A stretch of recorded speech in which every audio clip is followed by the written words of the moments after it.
In the entertainment industry, few things shine as brightly as the success of a globally acclaimed K-pop group. But under the intense spotlight, there is a shadow not always visible to the naked eye. Blackpink, one of the biggest musical phenomena of the last decade, has become synonymous with impeccable aesthetics, electrifying choreography, and global presence. However, the group's path carries strange signs, prolonged silences, and business decisions that defy logic for such a profitable act. Behind the records and fame, what exactly is being hidden? Many fans, industry analysts, and even former employees from the K-pop scene raise a disturbing possibility. Blackpink might be just another piece in a much larger game, where art and individuality are shaped by invisible interests, coldly calculated corporate goals, and perhaps something even more enigmatic. What if everything that looks like success is, in fact, part of a carefully constructed plan to keep the gears of a much darker machine running? What lies behind the unusual trajectory of one of the world's biggest K-pop groups? Welcome to another night where mysteries never sleep. I'm Midnight, and this is 7 Nights. Before we begin, I'd like to ask for your help. Like the video, comment, and subscribe to the channel. It's just one click, but it makes a huge difference for YouTube to deliver the videos to more people, and so I can keep bringing this content to you. I'm counting on you. Let's get to the video.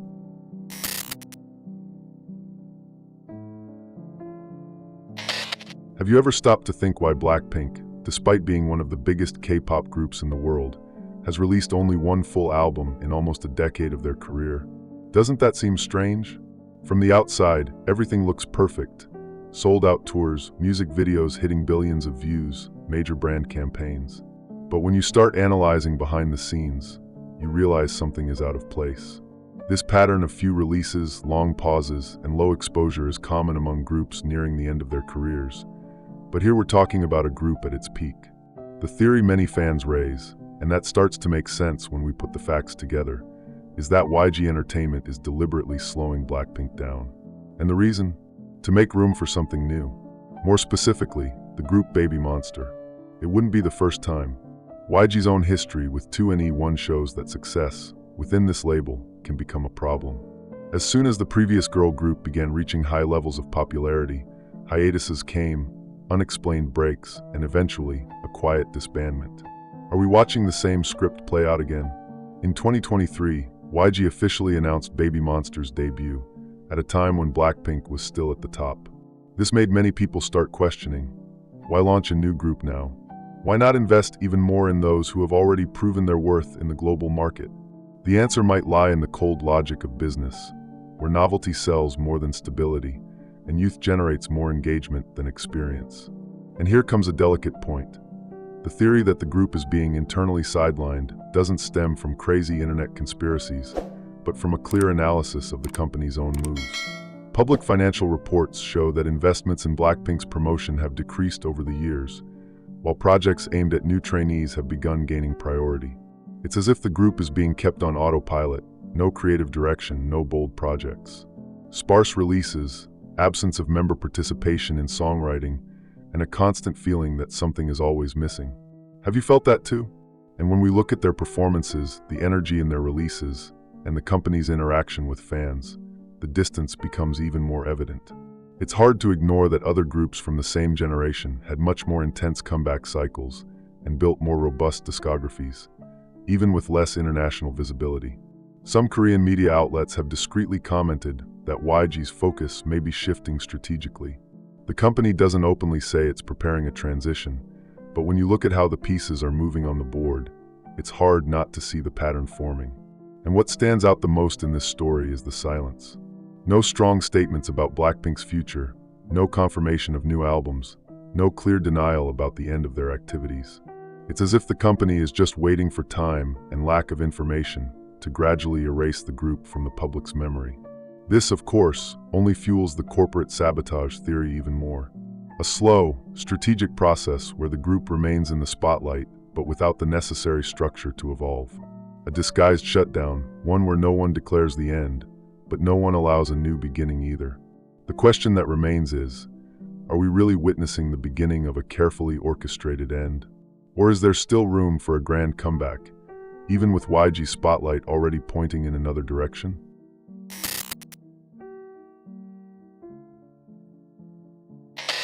As soon as YG Entertainment confirmed Blackpink's return in 2025, excitement swept through the fans. After all, following so many solo projects and a strange silence surrounding the group, the promise of a reunion reignited fans' hopes. But if you look more closely, you'll realize that this announcement may not be as simple as it seems. And here comes the question, why now? It's no secret that the K-pop market operates like a grand stage, and not just musically. Time and again, bombastic announcements emerge at very convenient moments, almost as if they're part of a game of distractions.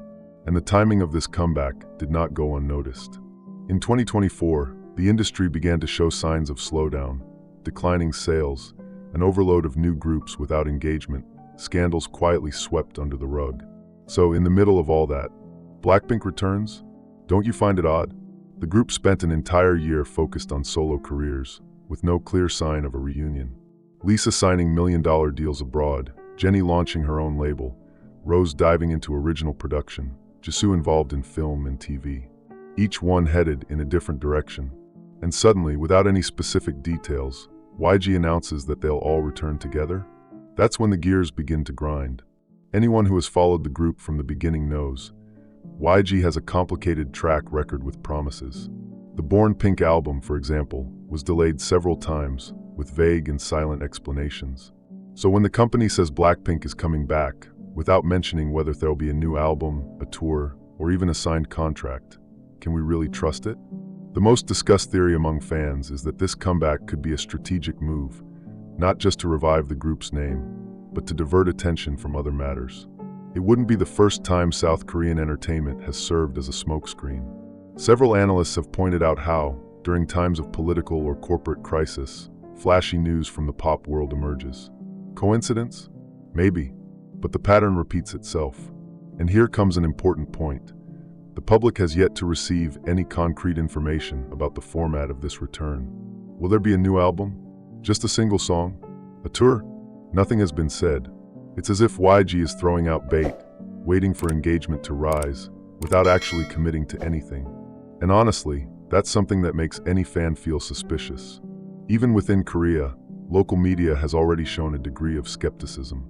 Some outlets have highlighted that this announcement might be more symbolic than real, something to keep the group's name warm until a final decision is made. It's strange to think this way, I know, but within the cold logic of large corporations, it makes much more sense than it seems. Another detail that can't be overlooked. So far, none of the members have publicly confirmed this return. Not in interviews, not on social media. Everything we know comes from YG. And in a group where each member has already shown interest in following their own path, their silence says much more than any official statement. Have you ever had that feeling that you're being led to look in one direction, while something much more important is happening in the back of the room? That's exactly the vibe around this comeback. Everything seems staged to keep the focus on a promise, while behind the scenes, the real game may be something entirely different. Is this return real, or are we witnessing a calculated move to control the narrative and maintain the illusion that everything is fine?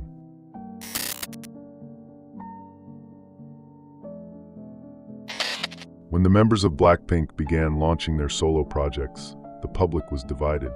On one hand, there was excitement. After all, each of them has more than enough talent to shine on her own. But on the other, a silent discomfort began to grow. Was it just a phase, or the beginning of a definitive separation? And what if behind those individual choices, there was something no one was saying out loud? Lisa released La Lisa, an explosive success. Jennie came out with Ruby, exclusive and independent material. Jisoo dove into acting. Rose, in turn, hinted at a new creative phase. All of this is expected in a long-lasting career. But what raised eyebrows for many was the detail almost forgotten by the media. None of the four renewed their individual contracts with YG. They only kept the group contract, and that changes everything. Why would someone maintain a relationship with the company only as a group, but choose to manage their solo career independently? No official answer was given, but the gesture alone speaks volumes. It's a silent message, and when more than one member makes the same move at the same time, it stops looking like coincidence and starts to look like alignment or resistance. Attentive fans noticed the gradual separation in the members' schedules. The solo releases weren't coordinated, nor promoted by the company with the same effort that a group comeback would receive. And for a label like YG, known for controlling every step of its artists, this sudden freedom felt strange. Theories began to arise. Were there internal disagreements? Or was it a way for the members to protect themselves from decisions they no longer agreed with? Without access to behind-the-scenes information, all the public can do is connect the dots. And the more you observe, the clearer it becomes that there is a distance, not just physical, but in intentions, between the group and the company that launched them. YG has always had a reputation for maintaining tight control over its artists. It's not common for members to follow separate paths without a centralized plan. And in this case, what we have are four very distinct trajectories with individual goals moving further and further away from the Blackpink brand. Is that freedom or consequence? In a press conference, one of the company's executives even stated that the group will remain active, but the artists are free for other negotiations. The phrase sounds harmless, but it carries dangerous ambiguity. If there are no individual contracts, who controls the future of the members? And what does active group mean if each one is on a different continent with completely incompatible schedules? It's natural for artists to grow and want to explore new territories. But in this case, the feeling is different. There's an unspoken sense of fragmentation, as if the Blackpink brand has become a temporary meeting point, something activated from time to time, more out of obligation than real connection. Of course, there's no official sign of conflict. No public fights, no internal scandals. But the silence is what stands out the most. No direct mentions from the members about future plans together. No posts celebrating the group as a whole. Just individual moves, always calculated, always separate. And what if the reason behind this distance is exactly that? A divergence of priorities, artistic vision, or even how the company has handled their careers. Without exclusive contracts, without apparent closeness, and with freedom becoming more and more evident, does the group still truly exist? Or are there just four artists bound by a brand that no longer represents what it once did? In the end, the lingering question is simple but uncomfortable. Does Blackpink, as a group, still exist beyond the name?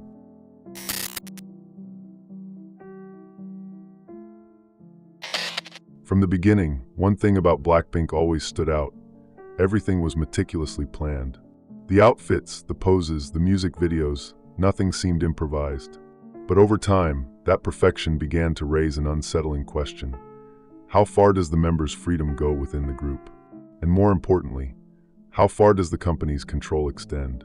If you look closely, you'll notice that Blackpink almost never had direct involvement in the creation of their music. The lyrics, the production, the visual concepts, everything came ready. Of course, this is common in K-pop, but here the level of centralization seemed even greater. In interviews, when asked about the creative process, the answers were always cautious, as if there were an invisible limit to what could or couldn't be said. Netflix's documentary Light Up the Sky brought a bit of that tension to the surface. In a striking scene, Rose becomes emotional when talking about the constant pressure during training. She doesn't go into detail, but her expression and the pause before she continues say a lot. That wasn't the voice of someone tired of working. It was the restrained outcry of someone who didn't have space to be heard within her own art. YG has long been known for shaping artists into brands. And with Blackpink, this was taken to the extreme. Each member represents a very clear archetype, the bold one, the sweet one, the elegant one, the mysterious one. That works commercially, but over the years, many fans began to notice that off-camera, these personalities felt rigid, as if each of them were stuck in a role that no longer made sense beyond the stage. And this wouldn't just be a matter of marketing. Some industry analysts suggest that to maintain a cohesive image and avoid controversy, the company opted to neutralize any trait of personality that might stand out. The song's compositions, for instance, rarely touch on deep or personal topics. The lyrics revolve around generic empowerment, love, lifestyle. All safe, marketable, but devoid of identity. It's no coincidence that the members' attempts to seek creative freedom emerged specifically in projects outside of YG. Jennie, in founding her own label, openly spoke about wanting to show her true self. Lisa, in international collaborations, began to explore styles she never had the chance to present in Blackpink. And Rose, she started composing in silence, away from the label's visual standards. Every step outside the mold seemed like an artistic cry for help. Is global success the kind of thing that demands this price? To maintain the image of an icon, must one give up their own voice? The K-pop industry has always had this reputation, But with Blackpink, the scale of exposure made the machinery even more rigid. It's as if every decision, every public appearance, every word spoken had to pass through an invisible filter before reaching the audience. And when you piece all of this together, a pattern begins to form. The group, which should be a symbol of freedom and female empowerment, was gradually boxed into a corporate mold. Not out of incompetence, but out of control. Control over what is said, sung, shown. Control over who they are. This becomes even more evident when we look at the rare moments when the members tried to break out of that mold. There are always pauses, restructurings, changes in schedule, as if any step off script triggered an immediate corrective response. Coincidence? Or a way to keep the machine running exactly as it was designed to? And how much of Blackpink is truly the reflection of the members' talent? And how much is just the product of a company that has mastered the art of manipulating image with surgical precision?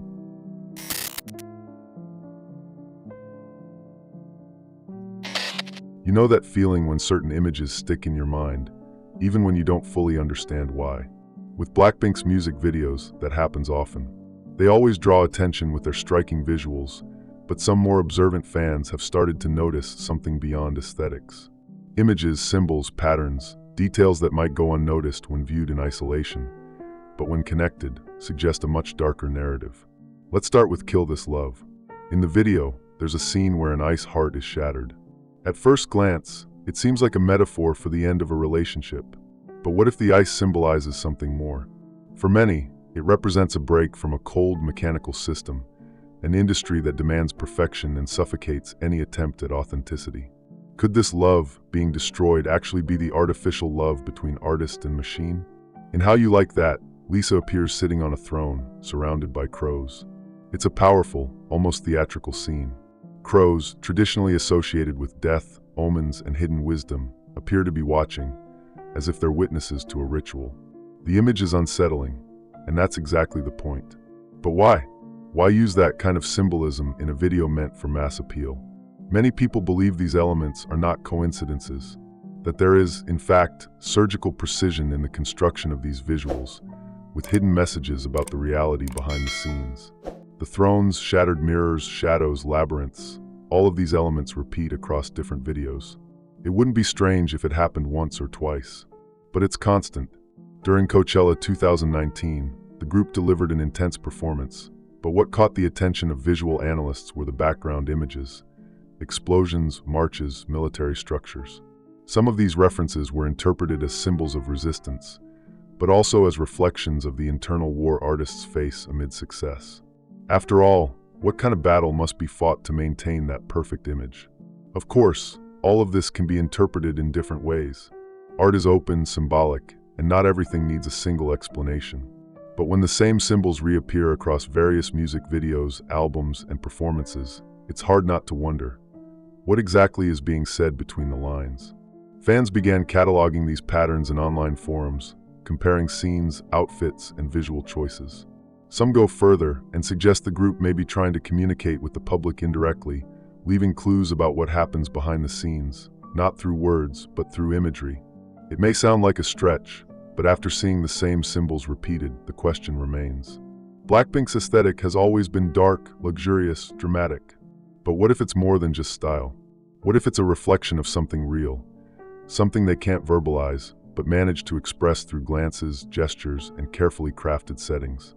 It's not the first time K-pop fans have uncovered hidden symbolism in MVs. Other groups have also been subjected to this kind of analysis. But in Blackpink's case, the contrast between their commercial image and these dense visuals raises a delicate question. What are they trying to say when no one is listening? And then comes that final, unavoidable question for anyone paying attention. Are these images merely aesthetic, or are they cries for help disguised as art?